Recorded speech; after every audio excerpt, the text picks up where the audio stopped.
तव कथामृतं सप्तजीवनं कविभिरीडितं कल्मषापहं श्रवणमङ्गलं श्रीमदाततं भुवि वदन्ति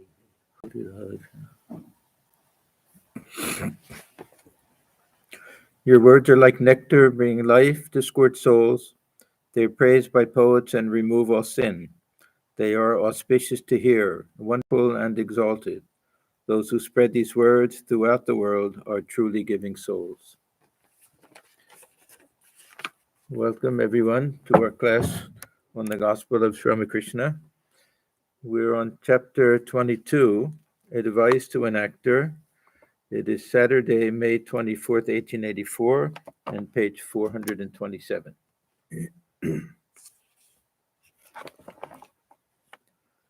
Sri Ramakrishna was sitting on the small couch in his room. Rakal, M., and several other devotees were present. A special worship of Kali had been performed in the temple the previous night. In connection with the worship, a theatrical performance of the Vidya Sundar had been staged in the Nat Mandir. The master had watched a part of it that morning. The actors came to his room to pay him their respects. The master, in a happy mood, became engaged in conversation with a fair-complexioned young man who had taken the part of Vidya and played his part very well. Master to the actor: your acting was very good. If a person excels in singing, music, dancing, or any other art, he can also quickly realize God, provided he strives sincerely. Just as you practice much in order to sing, dance, and play on instruments, so one should practice the art of fixing the mind on God. One should practice regularly such disciplines as worship, japa, and meditation. Are you married? Any children? These are the questions that Sri Ramakrishna asked them that first day. Actor: yes, sir. I had a girl who died. Another child has been born. Master: a death and a birth, and all so quickly. You were so young. There is a saying, my husband died just after our marriage. There are so many nights for me to weep. You were no doubt realizing the nature of worldly happiness. The world is like a hog plum. The hog plum has only pit and skin, and after eating it, you suffer from colic. Sri Ramakrishna uses this illustration quite often, but he adds, even though it's just mostly pit and skin, but it tastes nice. It has a nice flavor, so we put up with all of the negative results from it. You are an actor in the theater. That's fine. But it is a very painful profession. You are young now, so you have a full, round face. Afterwards, there will be hollows in your cheeks. Almost all actors become like that. They get hollow cheeks and big bellies. Laughter. Is it true? Huh? Not nowadays. Not nowadays, yeah. Why did I stay to watch your performance? I found the rhythm, the music, and the melody all correct. Then the Divine Mother showed me that it was God alone who acted in the performance in the roles of the players. That Sri Ramakrishna, he had this knack. It wasn't really a knack. It was something very natural with him, that he could very easily see the actors as the real people that they were trying to act as, especially when he went to see Chaitanya Lila and the Girish Ghosh's plays. Most of Girish Ghosh's plays were religious plays. Not all of them. He had some light things also, but Life of Buddha and Chaitanya Deva and everything. So whenever he would ask, he would say, I saw that the ashul, and he used to use the nokol and ashul. The nokol, the artificial and the real is one of the same. Just seeing the actor, that he didn't see the actor as the actor, he saw the actor actually as Chaitanya Deva. So if the acting was done nicely, then he would forget there are people acting. if they were really good actors that way. And his mind would get fixed on that. So people would ask, "Did you mind?" Maybe people with loose morals and things performing like that. He said, "I didn't see them that way. I saw it as the people that they were really playing." Actor. Then he asks a very interesting question. Sir, what is the difference between lust and desire? And in the Bengali, the kama and kamana. This is the distinction. Kama we use for desire in general, but lust in particular. Kamana can mean all different types of desires. So, what is that relationship between lust and desire? Good translation, I think, here. Master, lust is the root of the tree, and desires are branches and twigs. Now, we see this in other places, bhoga and sambhoga. Sometimes these two terms are used. That if we understand what he's trying to say, that means that if we can cut something off at the root, we don't have to worry about the branches and the twigs. Now, this idea of lust, we always have to remember and remind ourselves that as human beings, we're also part of the animal kingdom. And these things are common to all creatures.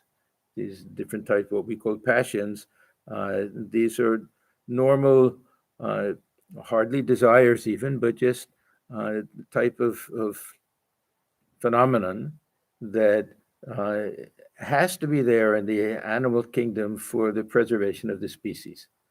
I always think of Darwin. Darwin had a very good understanding of this idea that the species won't exist unless there's some desire for propagation, some desire for self-protection, for uh, uh,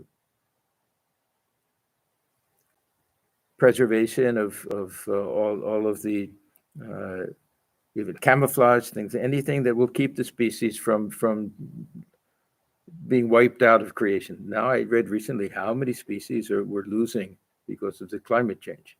Yeah, the thousands and thousands. Yeah, just small things. But anyhow, this is something that in some traditions, this idea of lust is a very evil thing. It's not an evil thing; it's a very natural thing. But we, as Swamiji says, that spiritual life means fighting nature. That we have natural instincts, and we have to learn to control these natural instincts. But if we observe the mind very carefully, we'll see that this attraction between men and women, sometimes men and men, women and women, whatever it is, that attraction uh, is the cause for so many other desires that we have. That we want to look nice, we want to have nice clothes, we want to have a lot of money to impress other people. That if that one thing is eliminated, a lot of these other things will automatically go. So this is that root and the branches. So it's a very nice, it's a good question, a very nice answer. Lust is like the root of the tree, and desires are branches and twigs. Then Thakur says, one cannot completely get rid of the six passions: lust, anger, greed, and the like. We have six, but these three are generally the ones that we read about. And Gita says these are the six gates to hell: with lust, anger, and greed, kama, krodha, lobha. And Thakur of these, generally, he doesn't give so much scope to anger, because anger follows from the other two more. But lust and greed is really our comedy concept that Thakur talks about all the time. So this is another one of his regular teachings, that just as this sense of ego is something false, but it's hard to get rid of, same thing with these passions, that we may recognize that they're problematic, that they're, uh, and even that they don't belong to us. They belong to the mind, or there's some very deep samskaras or something like that. But it's very difficult to get rid of them. This is a teaching that we find, early teaching, even in the uh, Bhakti Sutra, Narada Bhakti Sutra. We have the one sutra that says the same thing, that take these passions and turn them towards God, to give them a twist. So this is something that Ramakrishna always talks about. Lust, anger, and greed and the like. One cannot completely get rid of them. Therefore, one should direct them to God. So uh, all of desire uh, springs from some feeling that we would like to have something that we don't have. Right? Something there's some sense of lack of fulfillment, and Vedanta will say that this real feeling of lack of fulfillment is that we don't know our real nature of the self. That this is that search for fulfillment is a search for something divine and something within us, and we don't realize it, and we try to fulfill things with the external objects.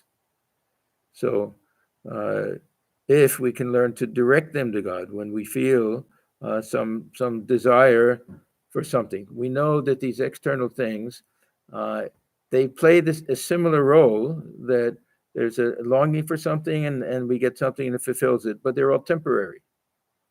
And the one thing that can really fulfill desire is that which is infinite, that which is perfection, and that which is divine. So this is the uh, real thing that knowingly or unknowingly everyone is seeking. We're all seeking a state of fulfillment. That the of fulfilling desires is to reach a state where we don't have any of them. Not that every desire is fulfilled, but we simply are content with what we have, and that with what we have, it doesn't simply mean our possessions and everything.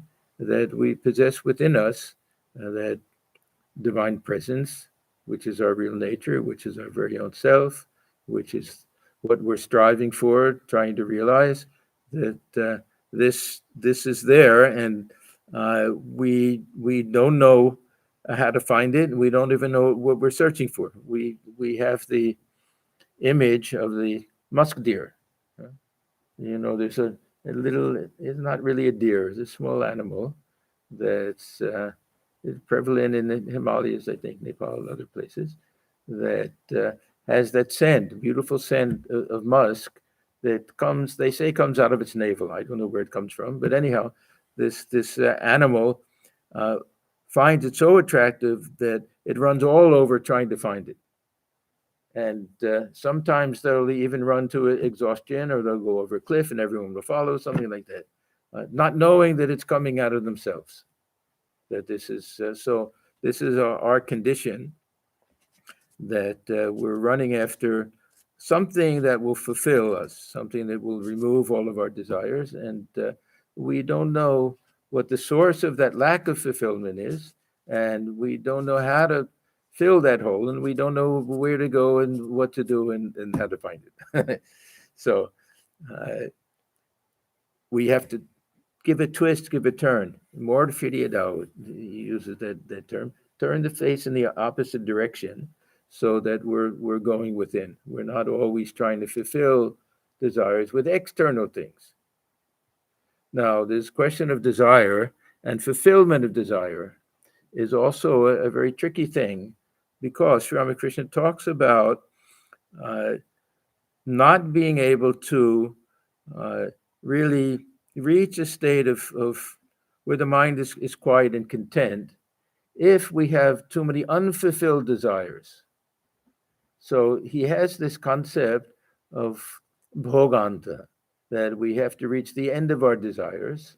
And sometimes he says that the way to do this is by fulfilling them and by experimenting with them and trying to see, is it really what we were after? Is it really so fulfilling? And that way eliminate them.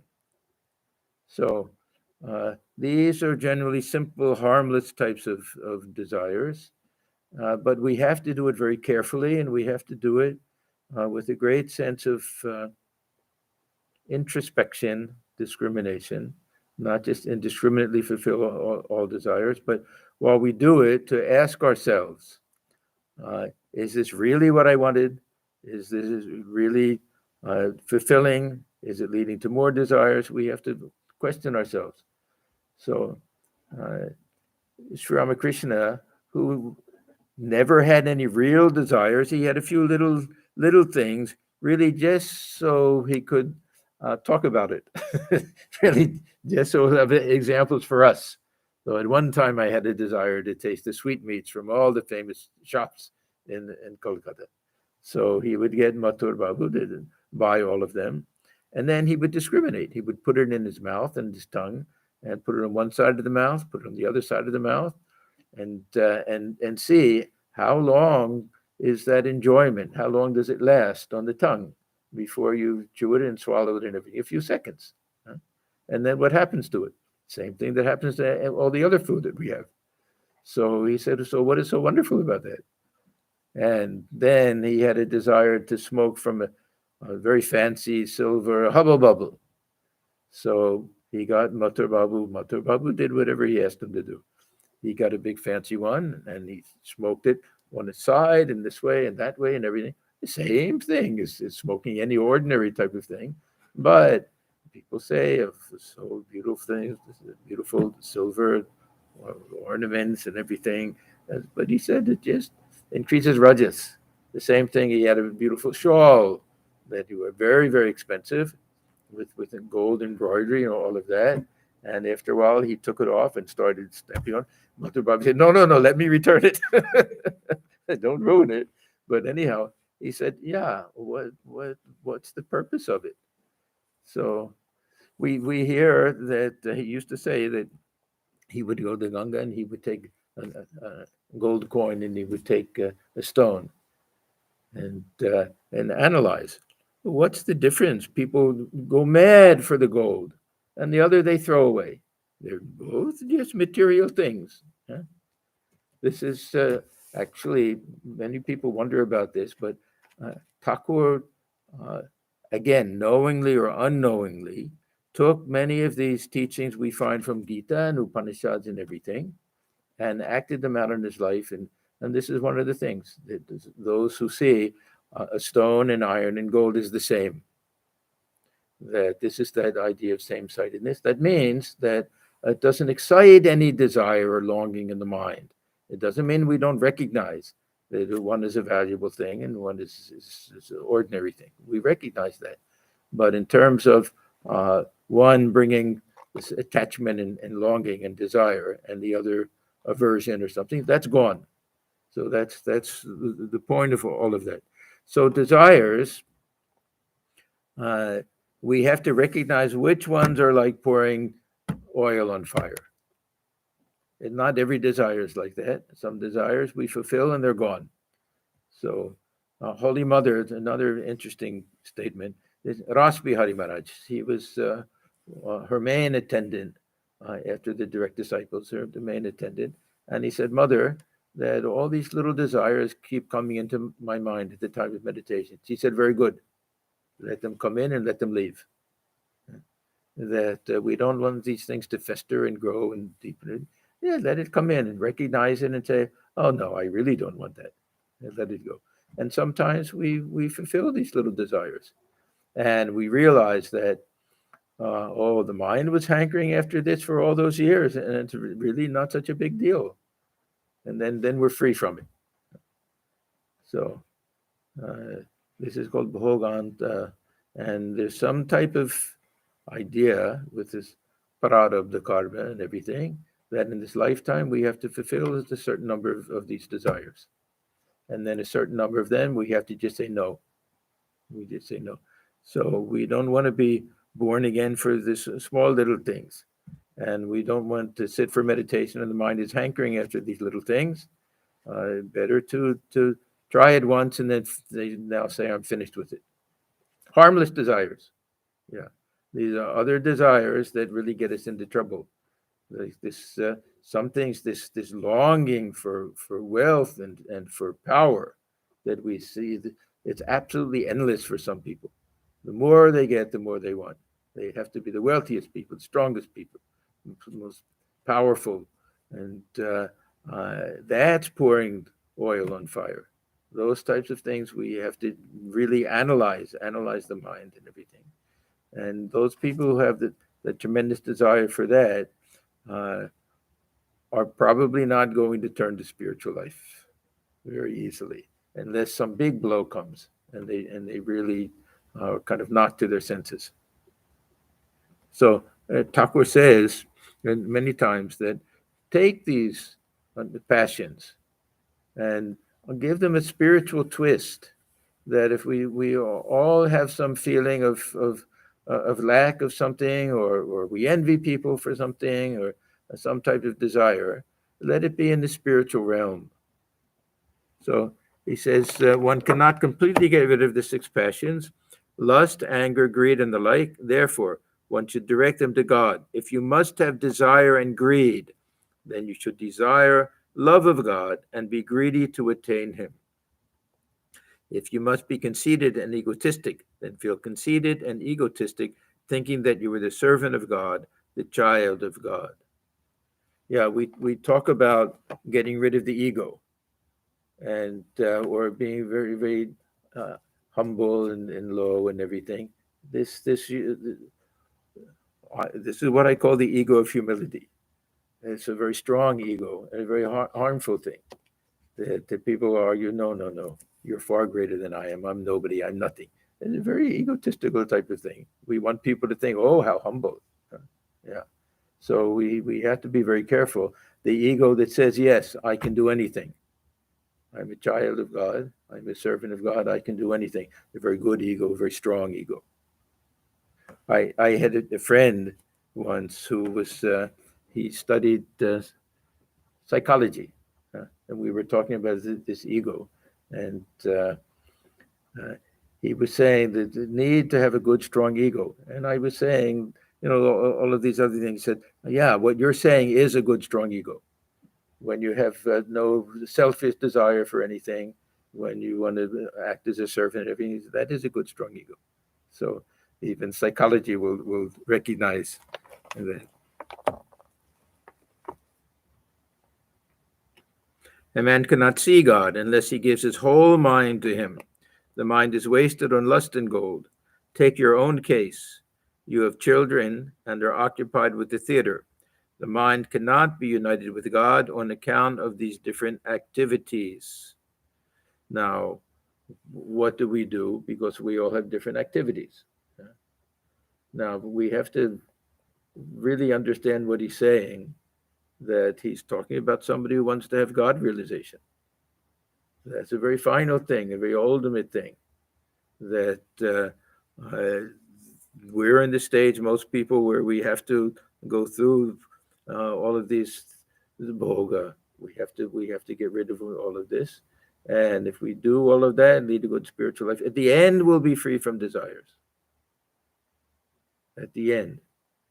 I mentioned this at the memorial service for Swami B, that whatever little things he had in his mind earlier, concerns, worries about his health or relatives, things like that, at the end, everything disappeared. He had absolutely no desire in his mind except to see Thakur and Mother. So we shouldn't think that right now, I know that I'll never be free from desire. I'll never have that contentment. If we lead a good spiritual life, some big change will come at the very end. I mean, we see that we have to have that faith that our mind will undergo some radical change at the end, if our whole life is geared for that.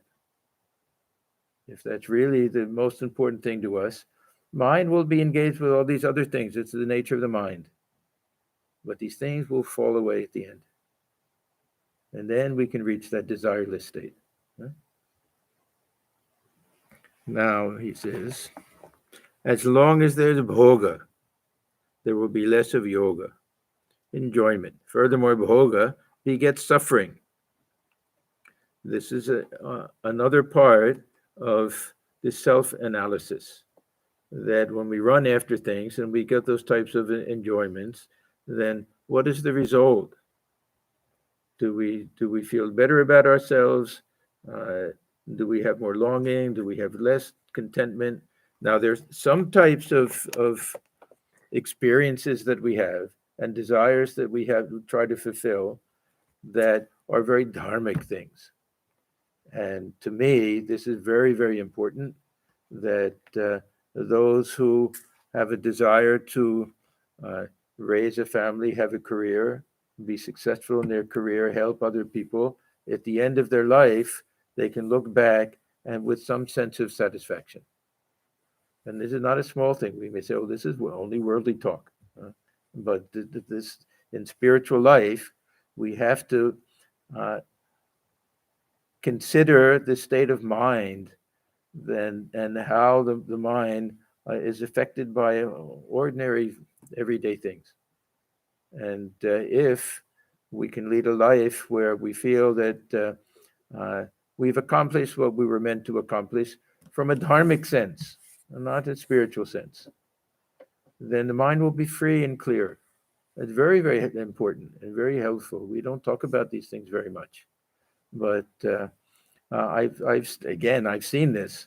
I've seen this with the people who are not at all spiritual, uh, but have some sense of duty and righteousness and obligation and all of those things, and led a good, unselfish life, raised a good family, had a good career, and could retire and everything and enjoy things with a very clear conscience and everything. So these things are also very important.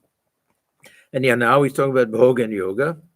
That in the Bhagavata, I'm sorry, it is said in the Bhagavata that the Avadhuta chose a kite as one of his 24 gurus. The kite is like some type of eagle, a big aquatic fish that goes, aquatic bird that catches fish. The kite had a fish in its beak, so it was surrounded by 1,000 crows. Whichever way it flew with the fish, the crows pursued it, crying, caw, caw. When all of a sudden the fish dropped from its beak, the crows flew after the fish, leaving the kite alone. The fish is the object of enjoyment. The crows are worries and anxiety. Worries and anxiety are inevitable with enjoyment. No sooner does one give up enjoyment than one finds peace. Now, again, bhoga. What do we mean by bhoga here?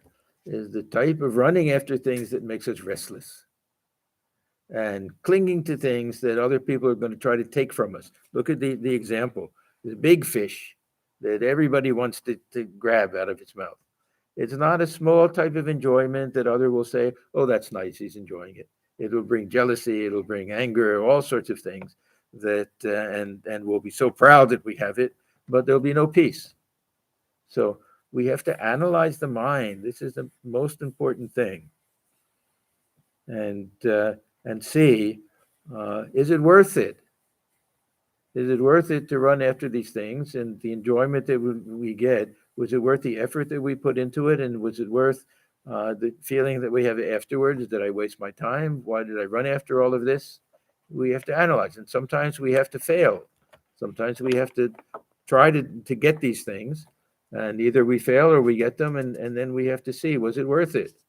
And because most of the things are held up as so valuable. Oh, how happy you'll be if you can buy this new car, or if you can buy this new refrigerator, or these fancy clothes, all of these things, how happy we'll be. A little bit of enjoyment comes in everything. But then we get the first scratch and the first thing breaks down, this and that, and constantly worried about it. And then one day we just say, throw the whole thing away. So this is the nature of the mind.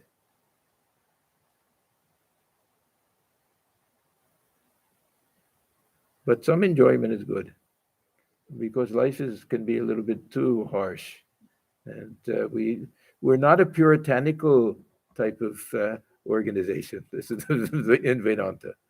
It is not a sin to enjoy something, but let them be good, simple types of enjoyment that don't lead to bigger problems, that don't injure anybody else, that and analyze, is this really what's fulfilling that lack within? That's something, or just a temporary thing. Even temporary things are okay. We have some type of, we go for a vacation to a nice place. We enjoy it. We come back. Good. It's not like every day we say, oh, I have to go back. I need it again and again and again. Sometimes we do it once, we're content. Things like that.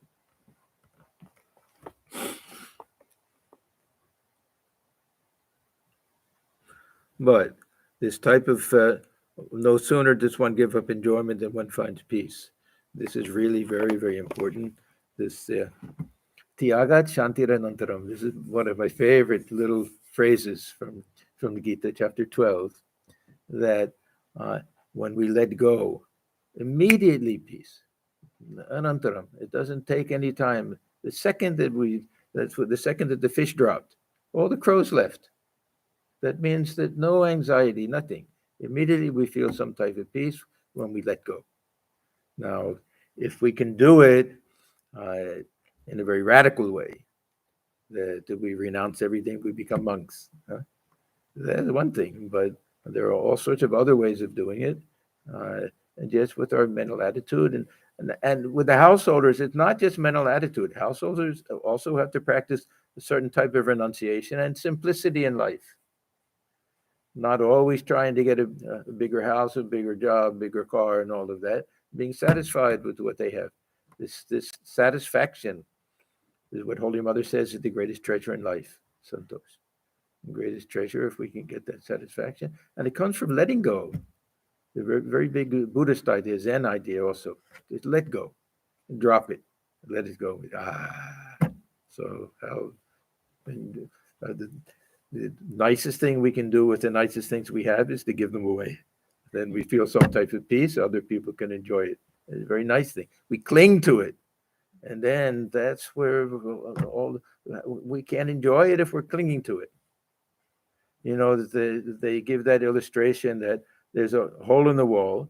It's big enough to put your hand through, and there's some gold on the other side. In order to get the gold, you have to make a fist. Once you make a fist, you can't bring your hand out. It's too big. So then what do? Whole life is spent trying to pull the hand out. You have it. Your gold is in your hand, but you can't pull your hand out. The only way you get your hand out is to leave it on the other side. This is life, the human condition.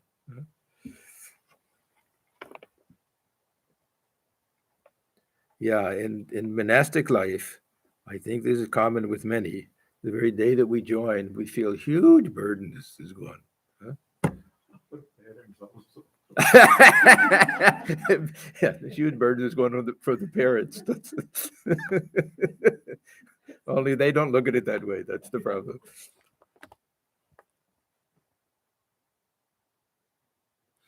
What is more, money itself becomes a source of trouble. Brothers may live happily. Yeah, look at Holy Mother's brothers. How they fought against each other just for an extra little piece of land when they had to divide the property and everything. So greedy and everything. And not a second of peace. And Holy Mother had to suffer with all of that. Brothers may live happily, but they get into trouble when the property is divided. And this is a nice thing. Dogs lick one another's bodies. They are perfectly friendly. But when the householder throws them a little food, they get into a scrap. Come here now and then. He's talking to this actor. Come here now and then, pointing to M and the others. They come here on Sundays and other holidays. Actor. We have holidays for 3 months during the rainy and harvest seasons. It is our good fortune to be able to visit you. On our way to Dakshineshwar, we heard of 2 persons, yourself and Yanarnava. I don't know who this is. Yanarnava. Master. Be on friendly terms with your brothers. I think he means the troop, the members of this acting troupe. Maybe brothers also. It looks well. You must have noticed in your theatrical performance that if 4 singers sing, each in a different way, the play is spoiled. Actor, yes, sir. Many birds are trapped in a net.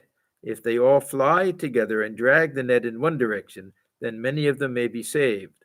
But that doesn't happen if they try to fly in different directions. There is one story Ah, in the Panchatantra. hmm. Panchatantra, Or, yeah. yeah. Um, many birds are caught in a net, and then the leader says, everybody make a joint effort Uh-huh. at once, and they carry the net, Yeah, yeah, yeah, net away. yeah.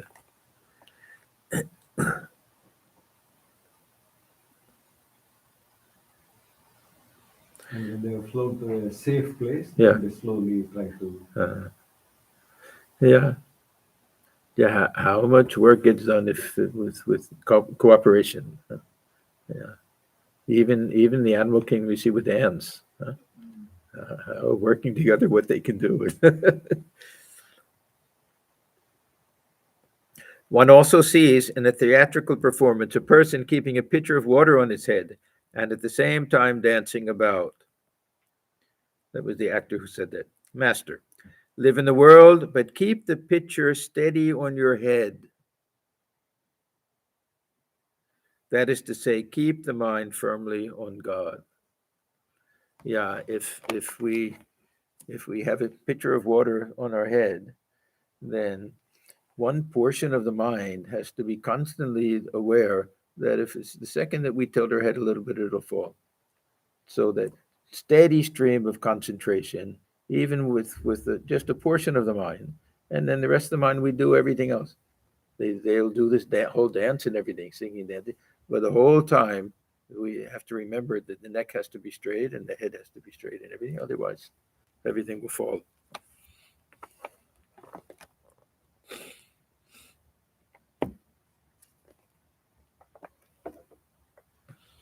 I once said to the sheepboys from the barracks, do your duty in the world, but remember that the pestle of death will sometimes smash your hand. Be alert about it. This in Barakpur, and also just that arms compound just north of the Dakshineshwar temple, there were many, mostly Sikhs, who were stationed there. Were very, very fond of Sri Ramakrishna. He had a very beautiful relationship with them. So very often they would come and he would talk to them. This one, Kaur Singh and others. Yeah. So uh, if someone is in the military service, active duty, they have to know that any second their life could go. So this is a good thing for all of us because it can happen to anybody. For them, the percentages are much higher, but uh, if we want to make sure the mind is fixed on God at the very final moment, the very simple way of doing it, keep it fixed on God at every moment. Then whenever the final moment comes, it comes. So in Kamarpukur, I've seen the women of the carpenter families making flattened rice with a husking machine. One woman kicks the end of the wooden beam, and another woman, while nursing her baby, turns the paddy in the mortar dug in the earth. The second woman is always alert lest the pestle of the machine should fall on her hand. They're great big huge things, and the hand can be absolutely smashed. Yeah, sometimes I've seen where somebody even they'll stand on it and go back and forth, like seesaw and everything, and they're great big huge things. So yeah, the part of the mind has to be constantly the whole hand will be destroyed. So the second woman is always alert lest the pestle of the machine should fall on her hand. With the other hand, she fries the soaked patty in a pan. Besides, she is talking with customers. She says, you owe us so much money, please pay it before you go. Likewise, do your different duties in the world, fixing your mind on God. But practice is necessary, and one should also be alert. So this is also part of Abhyasa Yoga, that we have to keep reminding ourselves whenever the mind wanders away, we have to keep pulling it back and trying to remind ourselves. One of the easy ways of this constant reminder is practice of japa. If we can form that habit of repeating mantra throughout the day, then that will be a reminder. It'll pull the mind back. Not, I mean, a large part of the time we won't even be aware that we're repeating it, but it'll pull us back every once in a while and remind us. It's a very nice practice.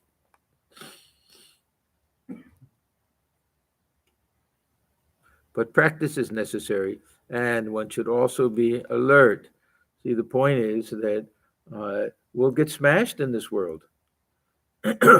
We have to look at the illustration. We forget God and we run after worldly things, and something will go wrong sooner or later, and the whole hand will get smashed. So we have to be cautious. Actor. Sir, what is the proof that the soul is separate from the body?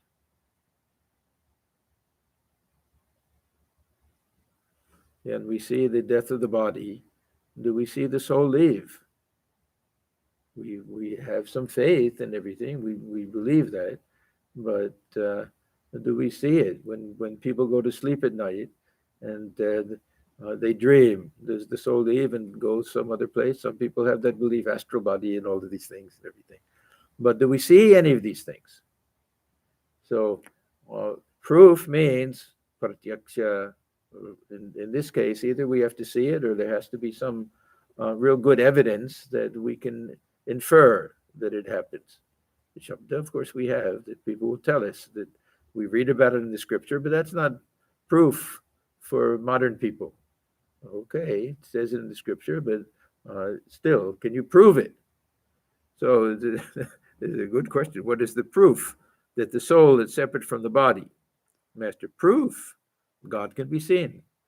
Now, when he says God, and the question is about the soul, in Vedanta, there's no real distinction. We're talking about that same divine presence within, which is appearing as the soul, as the jiva. But the reality of it is that divine consciousness of Brahman, Atman, the same. So God can be seen. By practicing spiritual discipline, one sees God through his grace. So the answer is, you want proof, you have to have that experience yourself if you really want some direct proof of it. Otherwise, you can ask me and I can say, yes, I've seen it. I know that it's true. I've had that experience. You take my word for it. But that won't satisfy everybody. So it's a challenge. Yeah, that it's not like, oh, come tomorrow and I'll show you. Of course, he did with some of his direct disciples, but in general, that if you really want to know, is the soul separate from the body, then you have to practice some spiritual discipline. He's telling this actor. By practicing spiritual discipline, one sees God through his grace. The rishis directly realize the self. One cannot know the truth about God through science. So many attempts are there to analyze the atom and molecules and energy and take it back to consciousness. I don't understand these things. I appreciate that some people try to do it, but Ramakrishna's idea was go inward, that it'll be in the depths of our awareness, in depths of the mind and consciousness, trying to find Brahman as the ground of external things. This, we may have that understanding after God realization. But otherwise, what do we find is the ground? We can go as far as the energy, matter and energy. And again, some of these quantum physicists, they'll have some idea of consciousness. I don't know what exactly it is, but otherwise, it's all still in the realm of nature. But the self within, we can realize directly is pure consciousness. That's the distinction. So Thakur always says, if you want to know the nature of the real sun, look at the nature of the reflected sun within. One cannot know the truth about God through science. Science gives us information only about things perceived by the senses. As for instance, this material mixed with that material gives such and such a result, and that material mixed with this material gives such and such a result. So in the end, even with our Big Bang theories and all of that, we're stuck with some proposition that There has to be a source of all of this and a ground for all of this, and that's unknown and unknowable. We can get that far through science. For this reason, a man cannot comprehend spiritual things with his ordinary intelligence.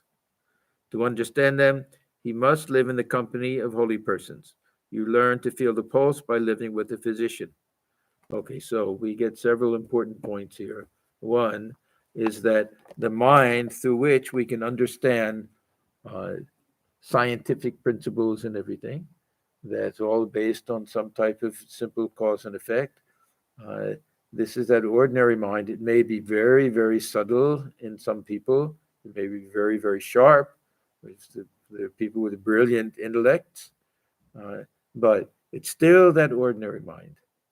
It has to be, the mind has to be raised to a completely different level in order to experience subtle truths that go beyond all this external phenomenal things. That's number one. Second thing is the very practical thing, holy company.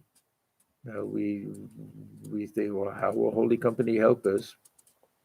We have the company of somebody who's done it, and we have the faith that it can be done, and we get the inspiration, and we get some direct transmission of power through this holy company.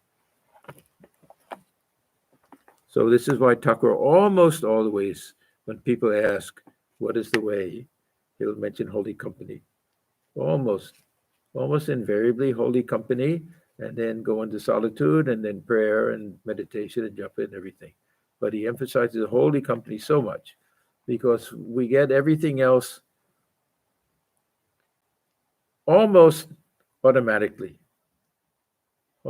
Some type of transference takes place when we're in the presence of really great souls, not ordinary people, but these sometimes we'll be in the presence of some of our very senior sadhus. We know that in the presence of the very senior sadhus, we feel something. We feel that presence, and we feel lifted up somehow, and we feel some conviction comes. So the holy company is really, if we don't see it and we just read about it, of course, reading about it in the gospel is different because it's so real. But ordinarily, we read about it in the old scriptures or something, we won't have the faith that this is something genuine.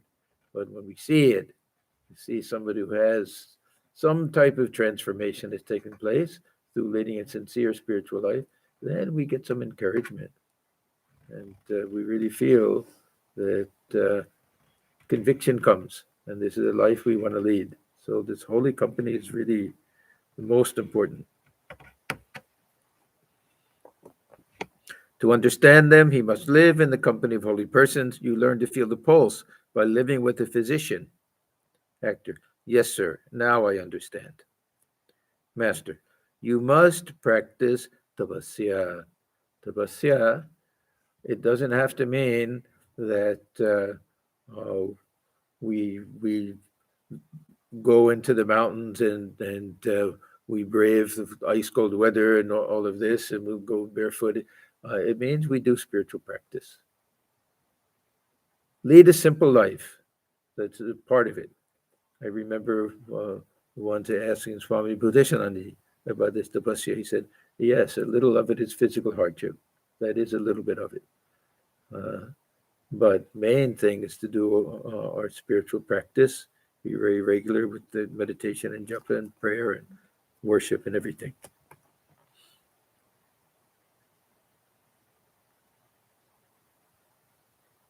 You must practice tapasya. Only then can you attain the goal. It will avail you nothing even if you learn the texts of the scriptures by heart. You cannot become intoxicated by merely saying siddhi over and over. You must swallow some. One cannot explain the vision of God to others. One cannot explain conjugal happiness to a child 5 years old. Actor: how does one realize the Atman? So this self-realization. We always run into a problem with language. I am the self. I'm the one who's is the Atman. I don't realize it like something else. I don't have the vision of it as if it's something outside of myself. But we have to use that type of language. How does one attain self-realization, we can say. Just then, Rakal was about to take his meal in the master's room. He hesitated at the sight of so many people. During those days, the master looked on Rakal as Gopala and on himself as Mother Yashoda. We're studying this in our Wednesday morning class.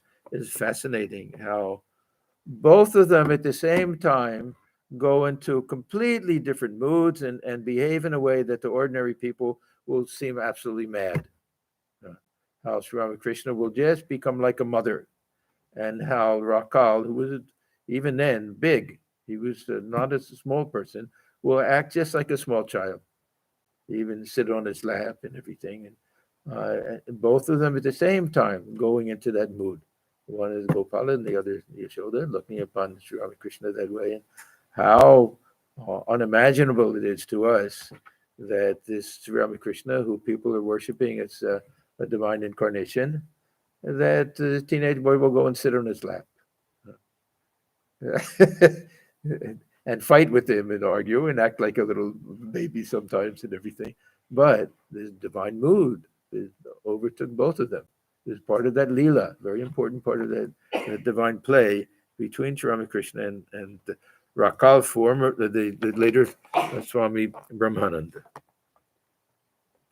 So during those days, the master looked on Rakal as Gopala, as a baby Krishna, and on himself as Mother Yashoda. Master to Rakal, why don't you eat? Let the people stand aside if you wish it. He can see that Rakal is feeling shy to eat in front of other people when they're not eating and just watching. He felt very shy about that. Let the people stand aside if you wish it. To a devotee, keep some ice for Rakal. Yeah, Thakur loved ice. To Rakal, do you intend to go to Vanhugli? Don't go in the sun. Vanhugli, anybody know what that is? Huh? It is nearby place. In Hooghly district. Vanhugli? No. No. Anyhow, it's okay. Okay.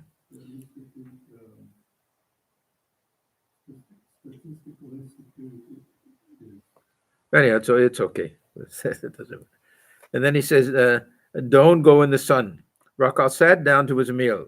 Sri Ramakrishna again spoke to the actor. Master. No, he didn't forget the question. He got interrupted with Rakal eating and everything, but he didn't forget the question.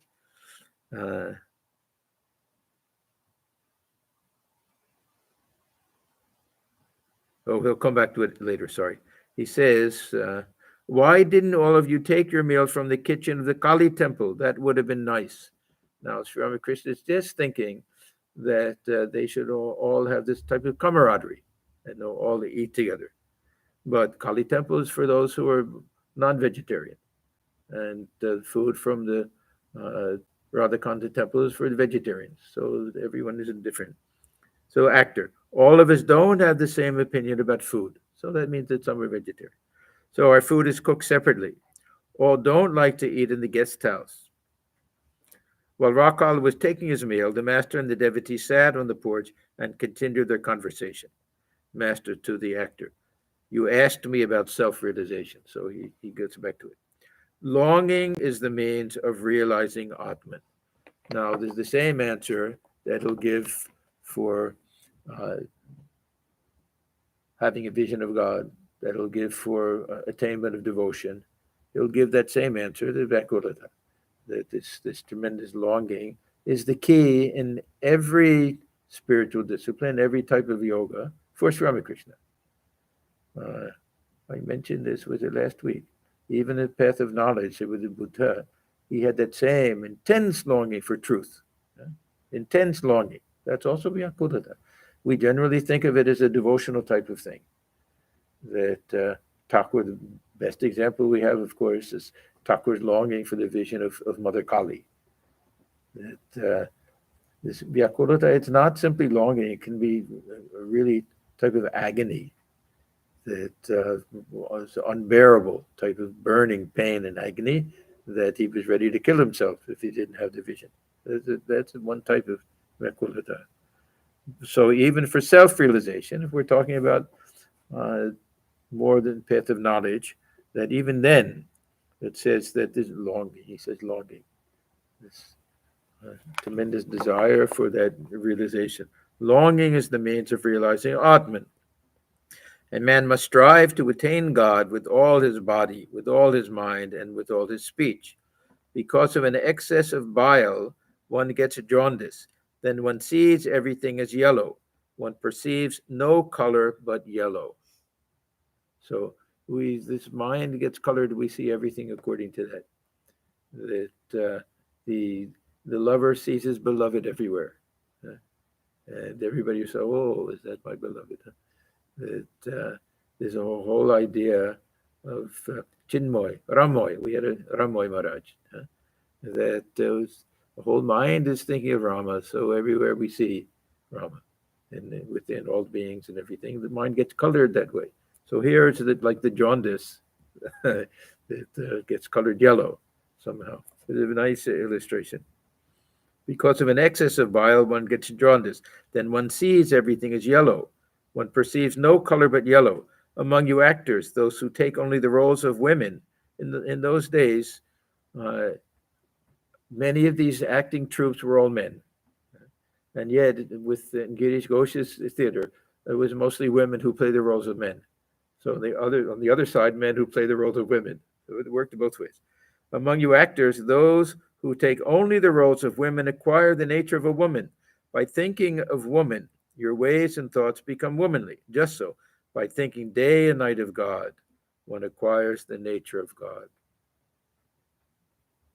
The mind is like white linen just returned from the laundry. It takes on the color you dip it in. Now, this is, again, the favorite illustration of Sri Ramakrishna.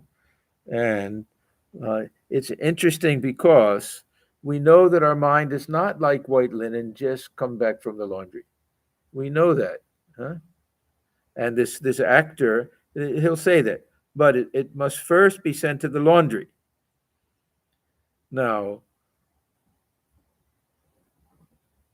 in one of his lectures, Swami Ashokananda, he makes a very big point that we should take this first line literally and not say that first we have to uh, launder the mind somehow and then we can call on God. He says that the mind that we have right now, if that mind is impure, then, and we say that before I think about God, before I dip it in the divine thought, I want to purify it. How do we do it? What's the best way of purifying the mind? Thought of God. Yeah. So this vat of dye, which is the divine thought of God, has the power to cleanse and dye at the same time. Double agent, double agent acting kind of thing. That if we immerse the mind in the thought of course, if the mind is really filled with worldliness, we can't do anything. So both things are true. That we have to try to lead a pure life and keep pure thoughts and everything, but we shouldn't think that, oh, my mind is not up to that caliber. That how can I even think of trying to realize God? The mind is filled with worldly thoughts and desires and everything. That that's not the attitude we should take. And another thing I remember from Swami Ashokananda, that he said very often some people will stay away from the center, and you'll have to ask them, why haven't you been coming? They say, oh, my mind hasn't been in a good mood. The mind, I just didn't feel that I was pure enough to come. And then he would say to them that this is like somebody who doesn't come near the fire because they're feeling cold. If you're feeling cold, that's when you come to the fire. So if we're feeling that the mind is not very pure, that we're filled with all sorts of desires and other things, then solution is to dip it in the thought of God, the present mind. But we do have to work on this purification side by side. So Sri Ramakrishna says, the actor says, but it must first be sent to the laundry, master. Yes, first is the purification of the mind. So generally he won't say that because the question doesn't arise. He likes to say the mind is like white linen just returned from the laundry. It's very interesting. He's not saying that the mind has to be laundered first and then it can be. He says it's that means on some level this mind as it is now, even our present mind, will take the dye that we dip it in. It'll take that color. Even this present mind. If one day we decide that I'm not interested in worldly things anymore, I want to fix the mind on God. Of course, it'll be pulled away and everything, but that thought of God will be the best thing to help that mind. Afterwards, if you direct the mind to the contemplation of God, it will be colored by God consciousness. Again, if you direct the mind to worldly duties, such as the acting of a play, it will be colored by worldliness. Sadbhava Ranjita Akara. We have that line from Prakutim Paramam, Holy Mother, how that her mind was so fixed on Sri Ramakrishna that at times she became like him. There's a very nice incident shortly after he passed away when they took her on pilgrimage to Vrindavan, and she got into this mood. She came out of her meditation and was in a mood that they'd never seen before. They asked questions, she answered them as if Ramakrishna were answering them. And she wanted to chew some pan. And he had a way of biting off the corner and putting it. She did exactly the way he did. They were all kind of shocked that her bhava had become, Ranjita had been dyed in the spirit of Sri Ramakrishna.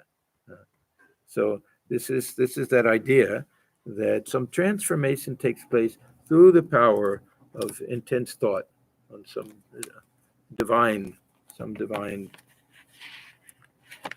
subject of contemplation. Okay, we'll stop here. This is page 430. Om Niranjanam Nityamanantarupam Bhaktanukambhathuda Vikraham Ishavataram Parameshamidam Tam Ramakrishnam Shirisa Namama.